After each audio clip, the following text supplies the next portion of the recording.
Romanos capítulo 8. Romanos capítulo 8, versos 28, 29 e 30. Nós estamos começando estudo desses princípios teológicos e estamos começando do princípio de verdade, porque nós temos uma tendência de irmos logo para a polêmica, né? Mas nós precisamos entender a base que Deus construiu para que nós pudéssemos entender as suas realidades construídas durante o nosso tempo. Então, há realidades que estão na eternidade passada, por assim dizer. Então, Deus tem trabalhado sempre para que esses propósitos dele sejam cumpridos nas nossas vidas. Mas algumas realidades ele trabalhou lá atrás, que teologicamente nós chamamos de eternidade passada. Que lá desde sempre, isto foi definido por ele e ele trabalha nas nossas vidas hoje, vai trabalhar amanhã, vai vir construindo realidades e às vezes até realidades que nós já temos experimentado, mas outros não têm experimentado. Então ele vai construindo isso na vida das pessoas que estão vindo, assim como nós viemos depois de vários irmãos também que Deus trabalhou isso. E nós estamos trabalhando sobre a presciência de Deus. Exatamente o que está no verso 29, que após o 28, de que todas as coisas, nós sabemos que todas as coisas cooperam para o bem daqueles que amam a Deus, daqueles que são chamados segundo o seu propósito. Esse finalzinho não pode deixar de existir nesse versículo, quando você cita esse versículo. Né? Lá no horóscopo de crente, tem um horóscopo de crente, os irmãos sabem, não sabem? Caixinha da promessa. Que ele é horóscopo de crente. O crente sai. Na minha época, isso era na mesa de todo crente tinha esse negócio. Aí você pega um negócio daquele, só tem promessa. Não tem contexto do que está acontecendo, nada. Então, quando você pega aquele texto, diz assim, todas as coisas cooperam conjuntamente para o bem daqueles que amam a Deus. Pronto, termina aqui. E se você faz isso no Brasil, o Brasil todo mundo ama a Deus. Deus paga a conta de todo mundo, que Deus te pague. É uma cultura. Nós temos uma cultura cristã. Nós evocamos que somos uma nação cristã. Agora, nós somos uma nação que não tem profundidade espiritual. Não temos isso. Então a gente vai à missa, tem gente que vai à igreja, tem gente que pode ir em qualquer lugar religioso, mas profundidade nós não temos. Então nós precisamos de completar que para todos aqueles que amam a Deus, daqueles que são chamados segundo o seu propósito. Porque não é para todo mundo que coopera, irmãos.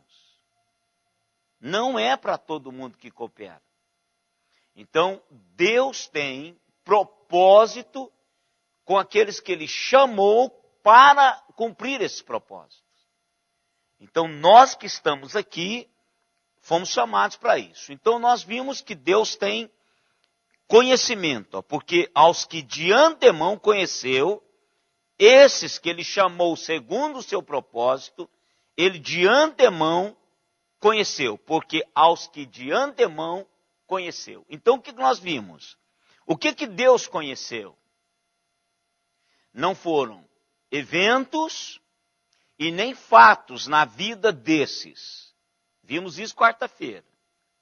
Então, Deus não viu aqueles que viriam crer, não.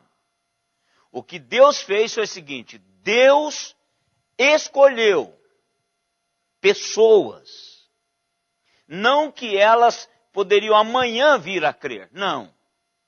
Não é o ato da pessoa.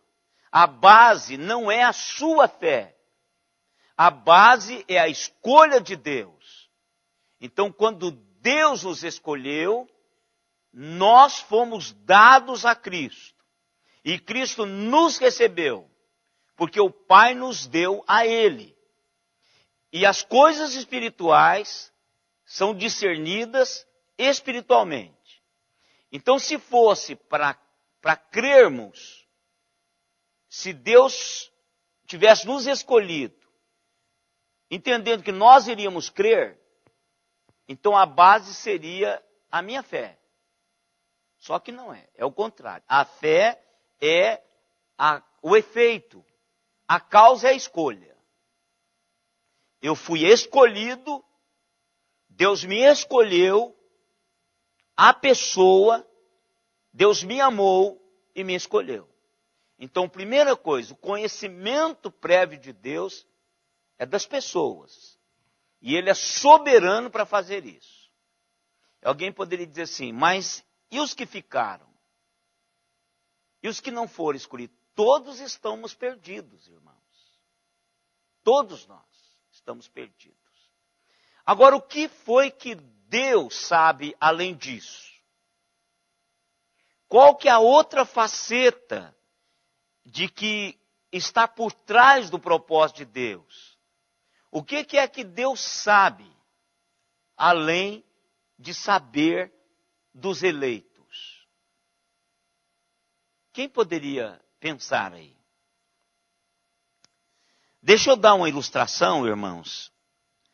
E nós vimos isso no Antigo Testamento. É o Antigo Testamento que forma um link para que a gente possa trabalhar isso.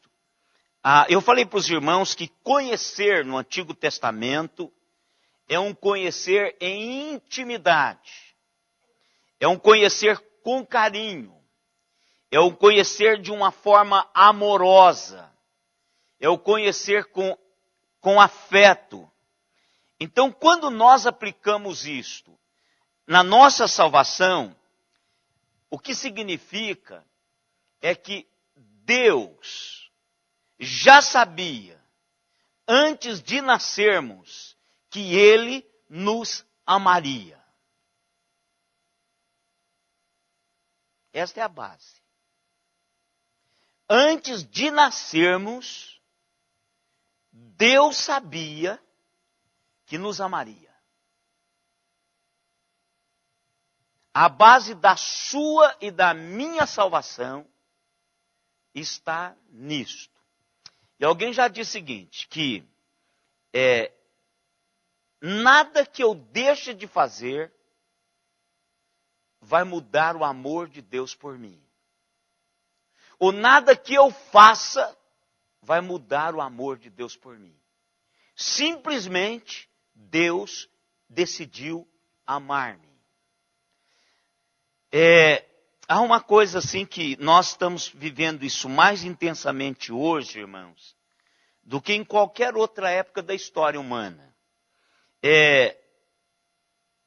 Quando uma mãe está grávida, ela simplesmente ama o seu bebê. Ela sente o bebê mexer no seu ventre.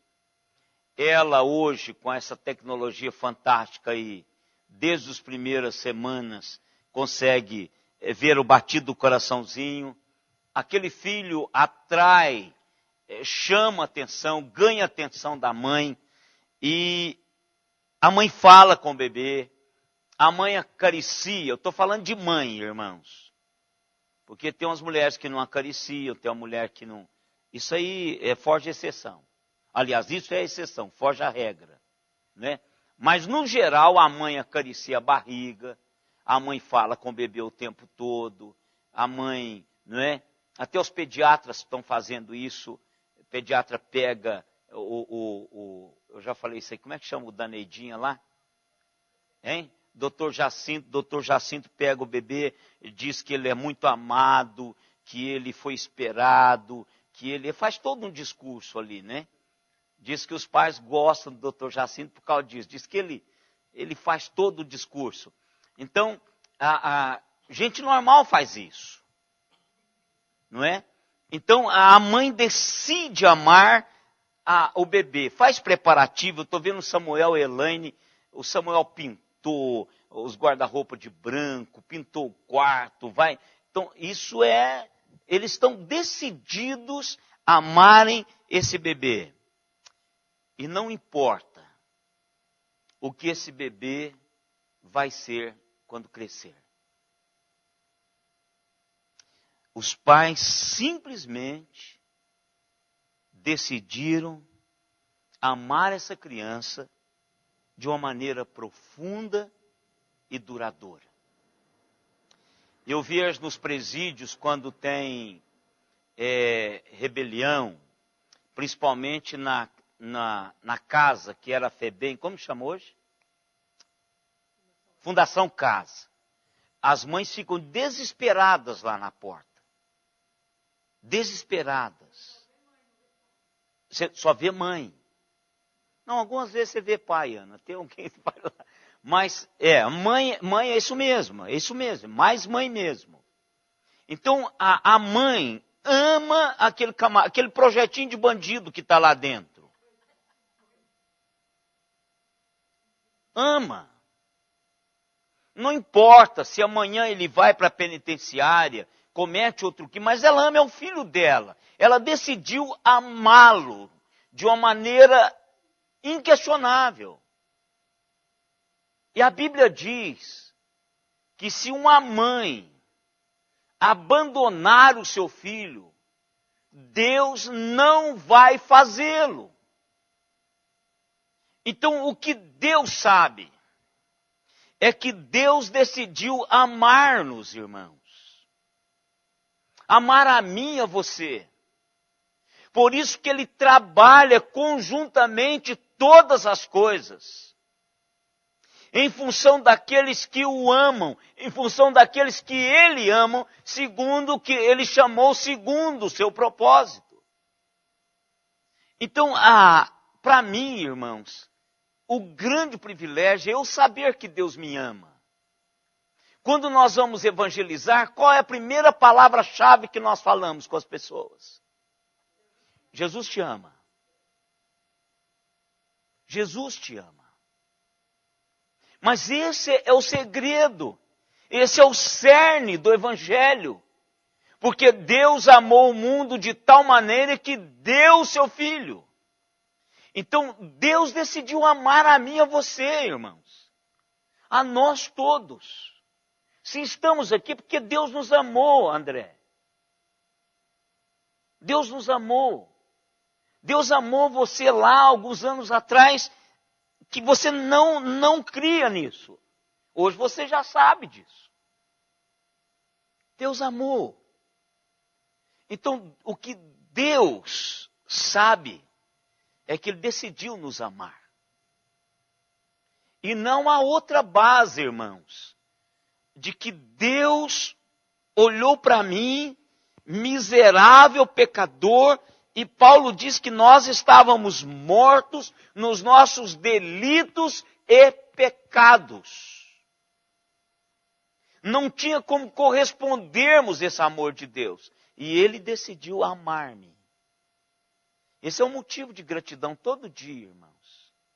Senhor, muito obrigado, porque o Senhor me amou. Vocês não sabem que tipo de pessoa sou eu. Não sabe. Só eu sei. E eu não sei que tipo de pessoa é você. Hoje eu cheguei para Simone e falei, Simone, como somos ordinários. Eu descobri um negócio, aliás, estou descobrindo. E ao descobrir isso, eu fui impactado hoje de manhã. Eu cheguei para Simone e falei, Simone, como nós seres humanos somos ordinários. Nós não sabemos, irmãos, quem é o outro. Mas Deus sabe. E Ele nos ama mesmo assim. Eu e vocês, todos nós, irmãos, todos nós nos envergonhamos muitas vezes de nós mesmos. Mas Deus decidiu amar-nos. E eu trouxe aqui alguns textos, irmãos, para a gente ver esse amor de Deus, que é a segunda razão, segunda causa dessa realidade de Deus nas nossas vidas. E eu quero começar lá no Antigo Testamento. E sabe quem é que fala disto exaustivamente, irmãos? Agora, você sabe por quê, Ana? Quem é que sabe? Por que que o Espírito de Deus usou Isaías para trabalhar essa realidade? Como ele conseguiu, irmãos, fazer isso? Quem sabe por quê?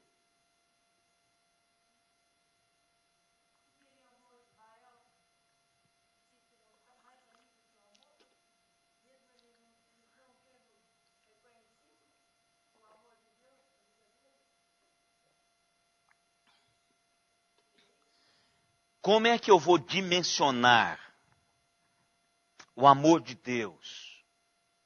Qual que é o paradigma para eu dimensionar o amor de Deus?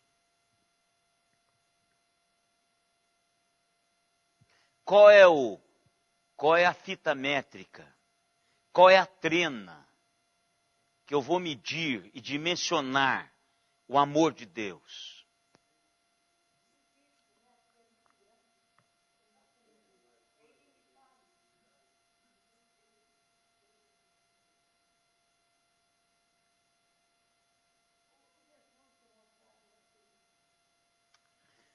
Qual que é a marca na vida de Isaías?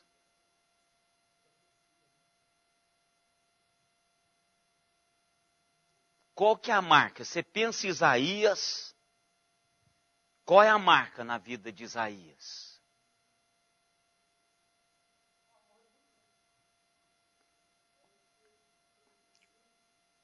Quando ele está no templo, e aí ele vê a glória do Senhor.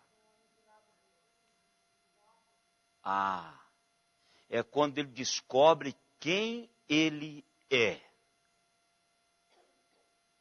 Quem ele é.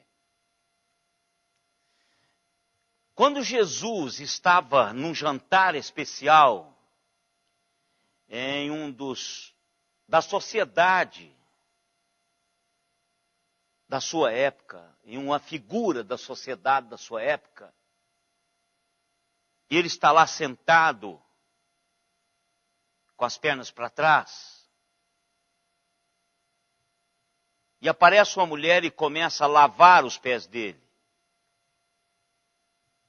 Aí o figurão começa a pensar assim, se ele soubesse quem era essa mulher, ele não deixaria tocá-la, que ela tocasse nele.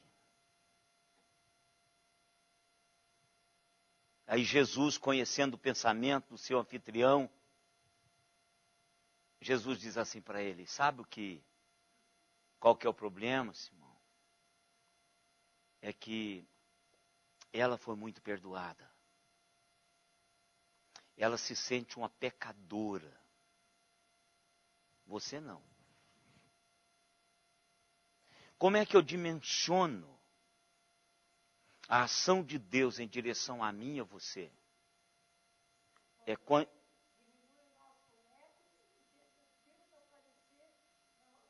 quando eu descubro que sou um desgraçado pecador. Não, eu preciso, antes de humilhar, eu tenho que descobrir quem sou. Miserável homem que sou, o apóstolo Paulo diz. Ai de mim, porque eu sou um homem de lábios impuros e habito no meio de um povo de impuros lábios. Ou seja, a hora que ele conhece a realidade de Deus, ele se conhece. E por isso que Isaías traz esse amor de Deus derramado. Deus o escolheu para ser a boca desse amor de Deus ao mundo. E o resumo do Evangelho está no capítulo 53 de Isaías. Ele traz a realidade dessa visitação, desse amor encarnado. E o que esse amor encarnado fez? Por isso que Isaías fala tanto dessa realidade de amor de Deus. Dessa base que Deus estabelece, olha, eu lhe amei. E ponto final, irmãos. É aquilo que eu disse, acho que foi no domingo. Estima do alto. Não, foi na quarta mesmo que eu falei, né? Domingo de manhã. Estima do alto. O pessoal fica falando, porque autoestima, autoestima. Autoestima, irmão, depende da cara que eu olho no espelho. Depende das pessoas gostarem de mim. Depende da minha conta bancária. Depende do carro que eu dirijo. Depende de tudo estar dando certo. Depende de eu não estar mais gordo ou mais magro. Depende de como eu acho meu nariz. Isso é autoestima, de como as pessoas falam se eu estou bonito ou feio, magro ou gordo, alto ou baixo. De como meu cabelo está. Nós somos trabalhados com essas realidades externas. Agora, estima do alto é Deus dizendo que me ama eu sem pescoço, me ama com esse cabelo crespo, me ama do jeito que eu sou, de 1,62 m, Ele me ama. E isso é ponto final. Se vocês não quiserem me amar, não tem nenhum problema. Se a Simone chegar para mim amanhã e dizer, não lhe amo mais, tchau, querida, foi muito bom, mas Deus me ama. Ponto final, irmãos. Isto é estima do alto. E pronto, é isso. Acabou. O resto é resto, irmãos. É resto. Isaías traz isso, Jeremias traz isso, Paulo traz isso. E a base, o que está por trás, nos bastidores de toda essa ação de Deus que nós vamos estudar, é exatamente, Ele me conhece, Ele me escolheu, e Ele decidiu amar-me. E não há nada que eu faça que Ele vai me amar menos, ou que eu deixe de fazer para Ele me amar, ou que eu faço para Ele me amar mais, ou que eu deixe de fazer para Ele me amar menos. Ele me ama. Decidiu me amar. Vamos ver o que Isaías diz sobre isso. Primeiro texto. 43, 4. Depois 44, 2. Depois 44, 24. 46, 3. 49, 1 e 49, 5. Vou repetir. Isaías 43, 4. Pode ler quem achou.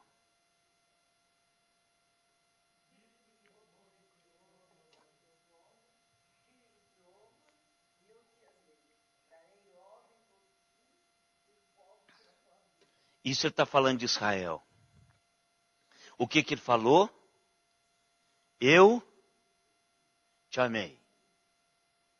Gente, tinha que fulminar Israel. Mas ele está declarando o amor dele por Israel. Eu te amei. E fiz tudo por você.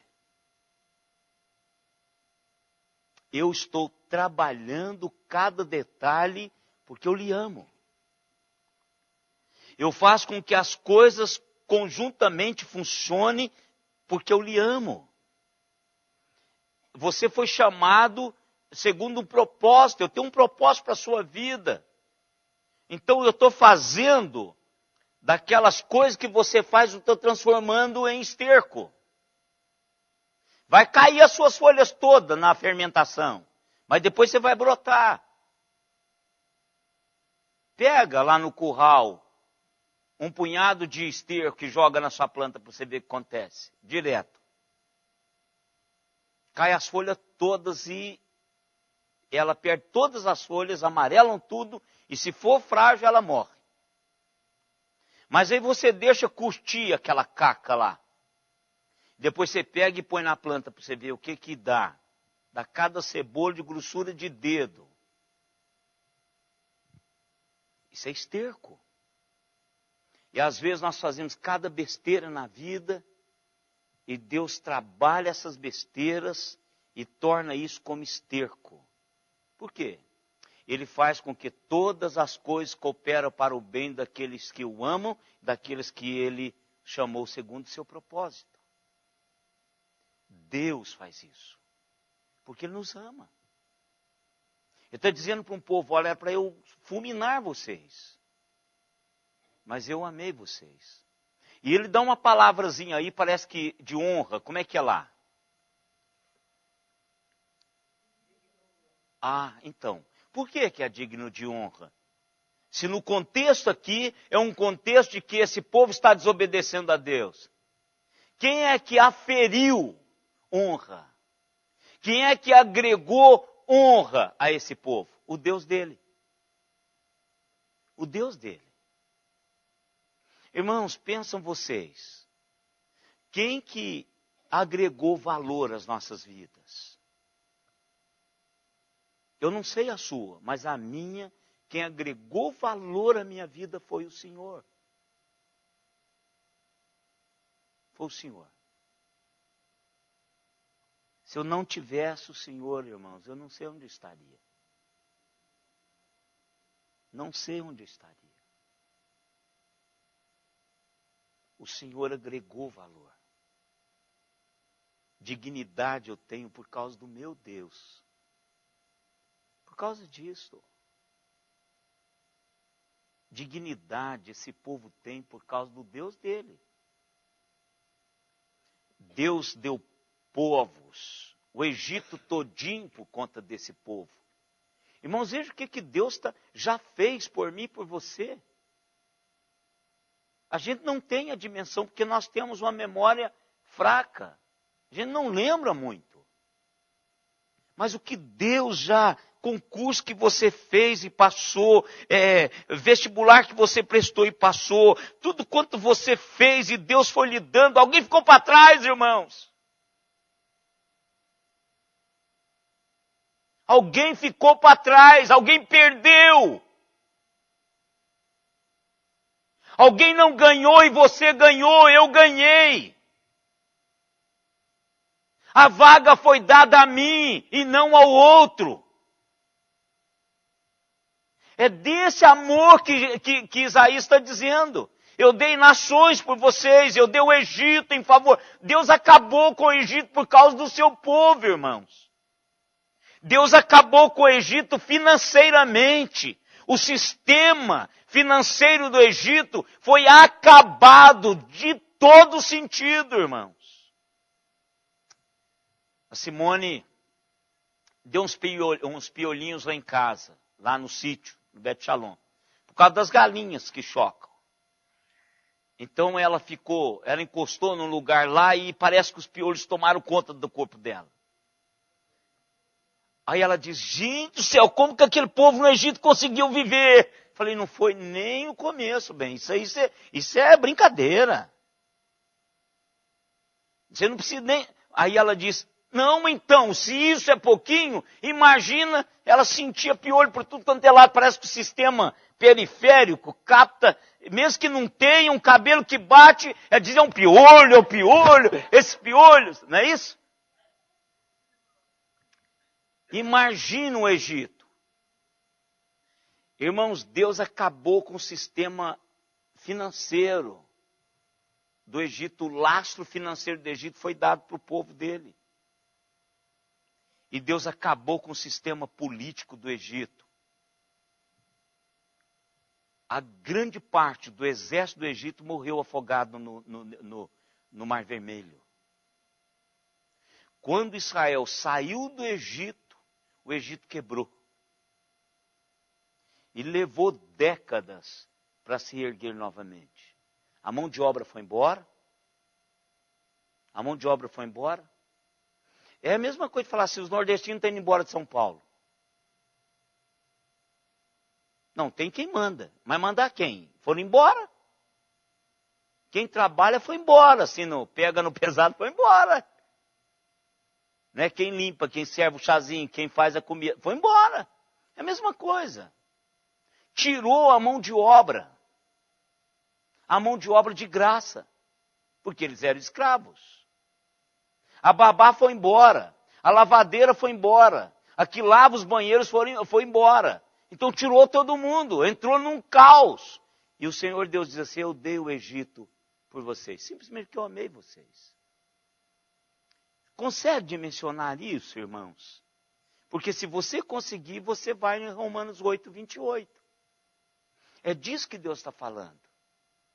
Amei vocês e faz com que todas as outras coisas que estão em volta cooperam para o bem de vocês. Em outras palavras, os céus conspiram ao nosso favor. Pode ter certeza disso, irmãos. Nós somos especiais para Deus. E não cabe a mim perguntar por que o outro não é. Cabe a mim agradecer a Deus porque eu sou. E como eu não sei que o outro não é, eu conto para ele que Deus é bom. Que Deus o ama. Porque se ele for, ele vai ouvir e vai vir. E vai usufruir disso que Deus tem para ele. Outro texto, 44, 2.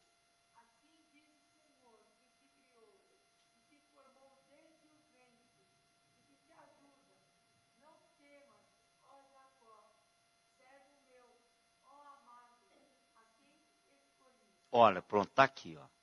Ó amado. Amado que eu escolhi. Então te amo e te escolhi. Então, está falando, não tenha medo. Ó, na corrida dos espermas, aqueles milhões que estavam lá,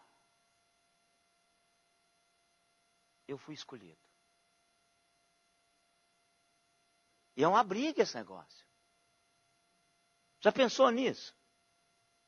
E Davi diz assim, tu me conheceste com a substância ainda informe. Líquido seminal. Líquido seminal.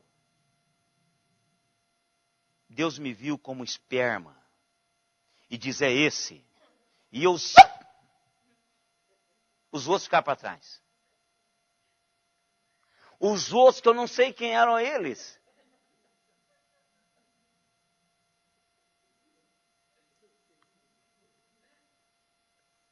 Mas Deus sabia que seria eu naquele dia.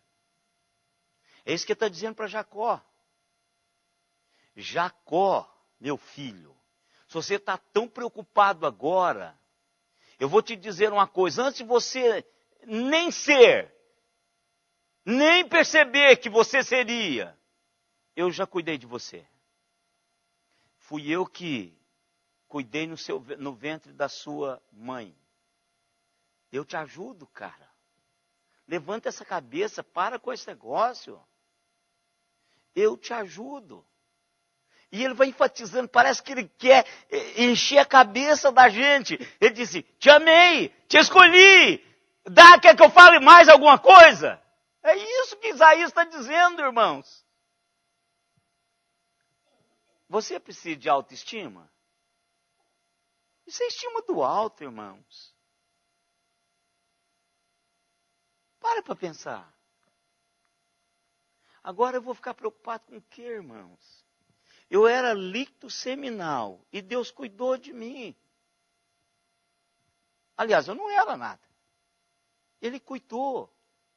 Ele não vai cuidar quando eu estiver velhinho, irmãos? Vai. Vai cuidar.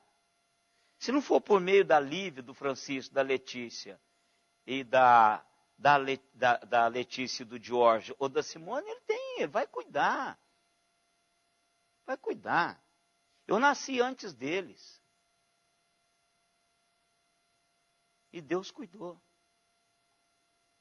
Deus cuidou. Deus cuidou. E vai cuidar, irmãos. É isso que ele está dizendo para Jacó. Jacó, eu te amo. Jacó, eu te ajudo. Jacó, desde sempre eu cuidei de você, cara. Você não era. Eu cuidei de você. Eu te ajudo.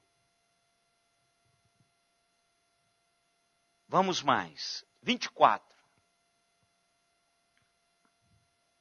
44, 24. Isaías. Estamos Isaías, não sai de Isaías.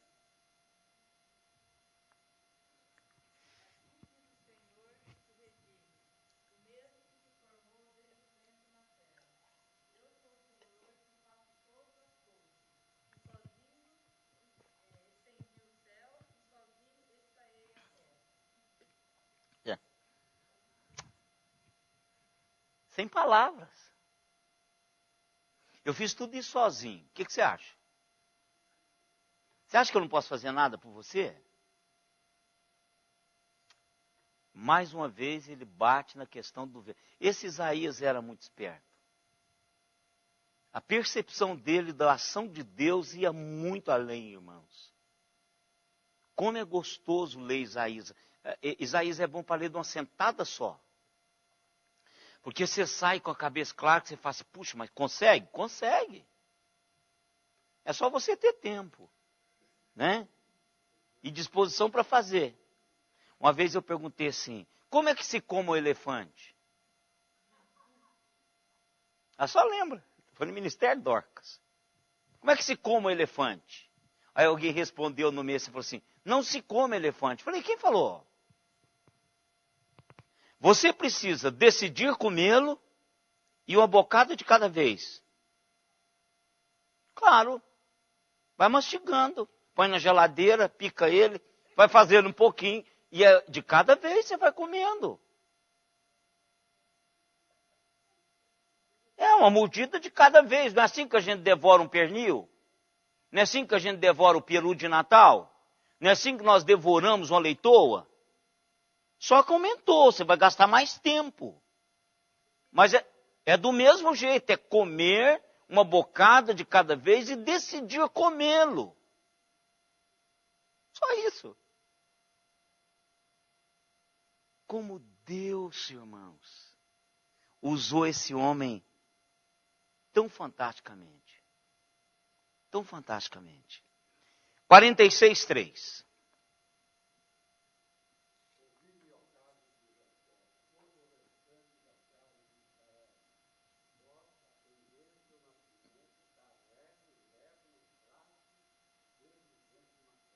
Mais uma vez. Ele gosta desse vento materno, né? Também. Também. A gente vê esse homão tudo carregando a sacolinha levinha e a mamãe carregando o bebezão gordinho. Presta atenção para vocês verem. Camarada rechochudo, é a mãe que está levando o cara. E o camarada está com a bolsinha, levando a bolsa. O fortão está levando a bolsa. E a mãe está carregando o camarada pesadinho. Pode olhar, presta atenção para vocês verem. Dificilmente você vê o homem carregando o moleque. Quem está carregando é a mãe. Carregou 9 meses, carrega o tempo todo. Não é? 49:1.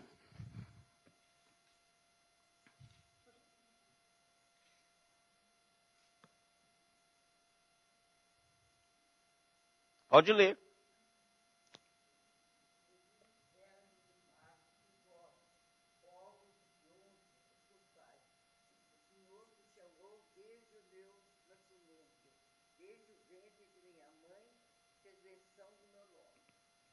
Olha que coisa fantástica. Desde o ventre da minha mãe, ele fez menção do meu nome. Gente, que coisa fantástica. Verso 5.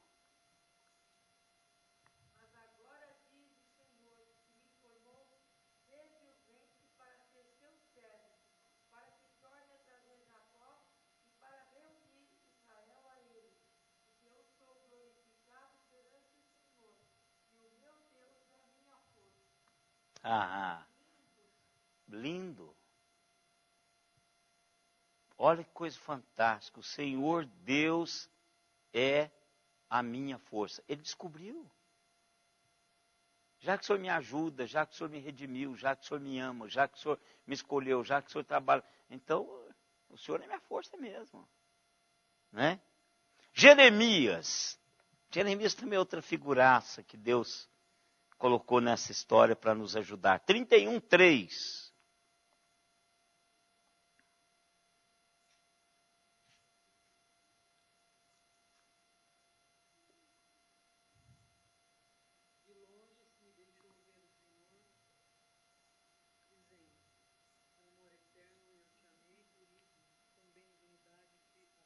Olha aí. Com amor eterno eu te amei, e com benignidade eu lhe atraí. Olha, irmãos, como isso aqui é fantástico. Deus nos ama com amor eterno. O tempo não pode destruir isso.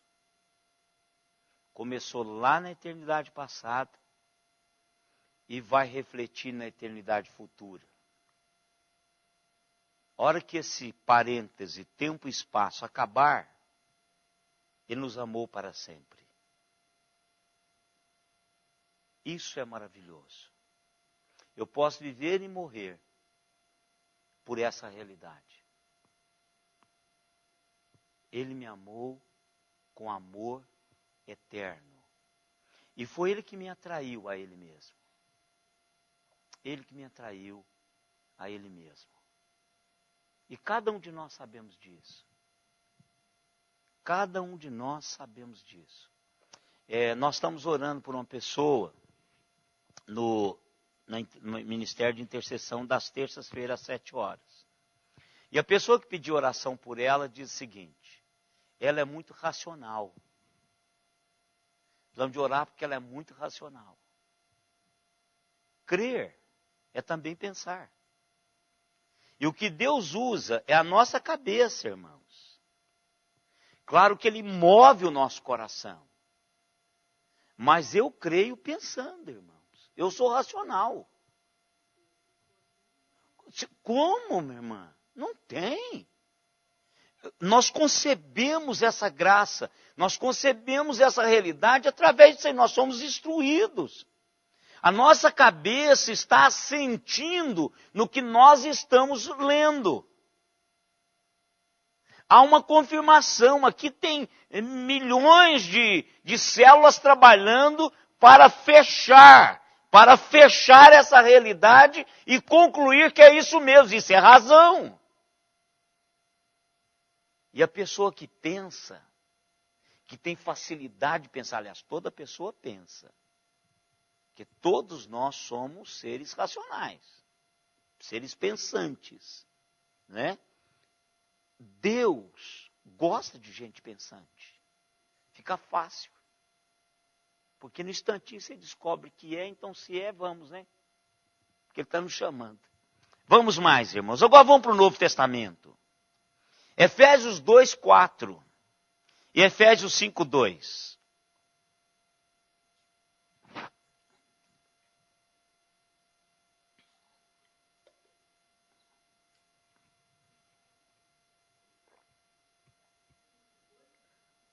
Isso. Efésios 2:4 e Efésios 5:2.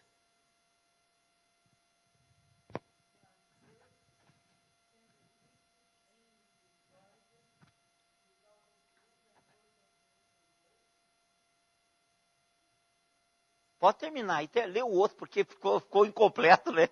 Pode ler. Isso. Olha. Isso. Gostei dessa última palavrinha.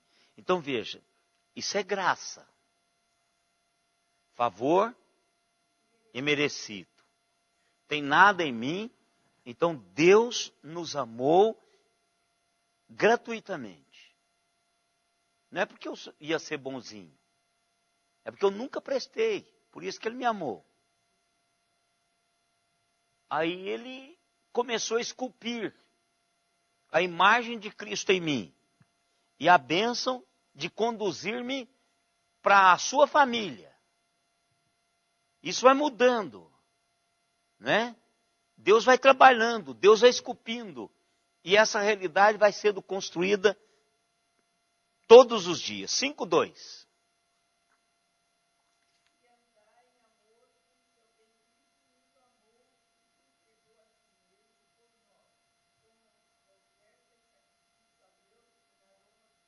Olha aí.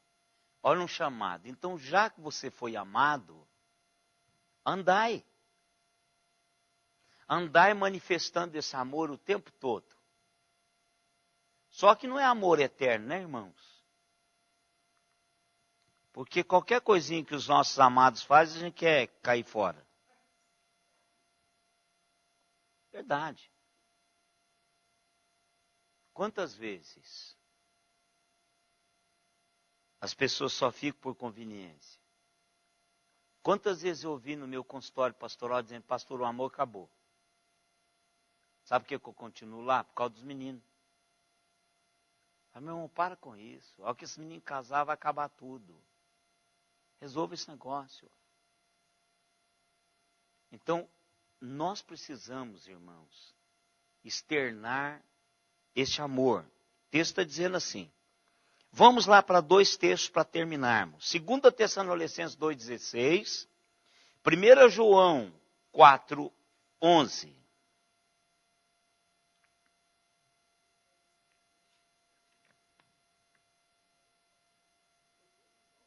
Primeira João 4,11.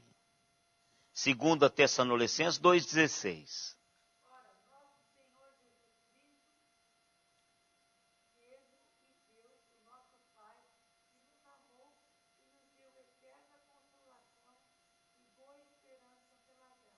Olha, mais uma vez a graça aparece, vocês direi. Então, que nos amou e deu o quê? Pela graça. Então ele está dizendo assim, pode confiar que eu vou te amar. Eternamente. Irmãos, isso é muito bom. Isso é muito bom. 1 João 4,11.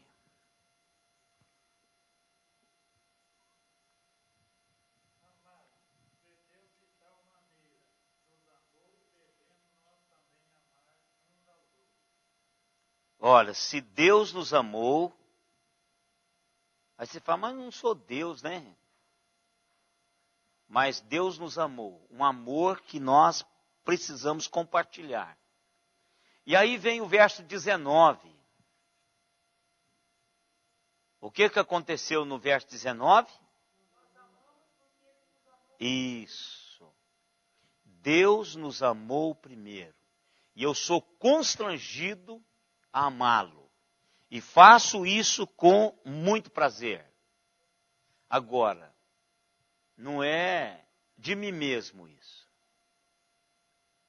O amor de Deus, derramado em meu coração, pelo Espírito Santo de Deus, deu a mim condições de amar a esse Deus que me atraiu. Ele mesmo me atraiu a Ele.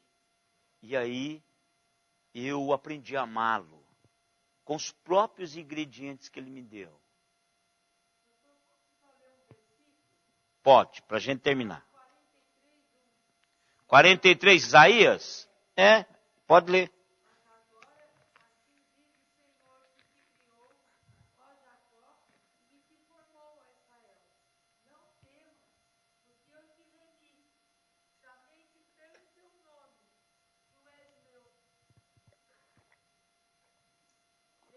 Pronto. É isso aí. Né? Toda vez que falou te formei, ele está falando do ventre, viu, irmãos? Isaías tem esse negócio na cabeça.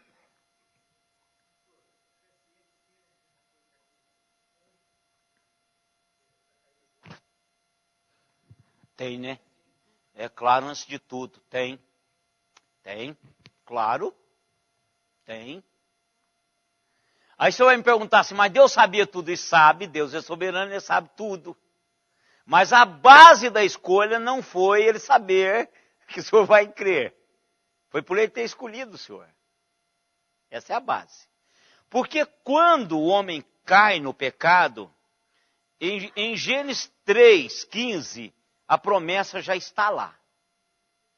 Vê lá o que está escrito em Gênesis 3:15. E aí o senhor vai lá para Paulo em Efésios, diz assim, e no beneplácito da sua vontade, ou seja, reuniu-se a Trindade na eternidade e disse, nós vamos fazer isso. Nada acontece sem Deus saber. Nem na eternidade passada, nem na eternidade presente, nem na eternidade futura. Se a eternidade pudesse ser dividida assim. Claro que a eternidade é um presente contínuo. Não é? O que existiu ontem é presente. O que está existindo hoje é presente. O que vai existir amanhã é presente. A eternidade não está presa ao tempo e ao espaço. Por isso, quando Jesus voltar, vai acabar o tempo e a eternidade. O tempo e o espaço. Só vai existir a eternidade.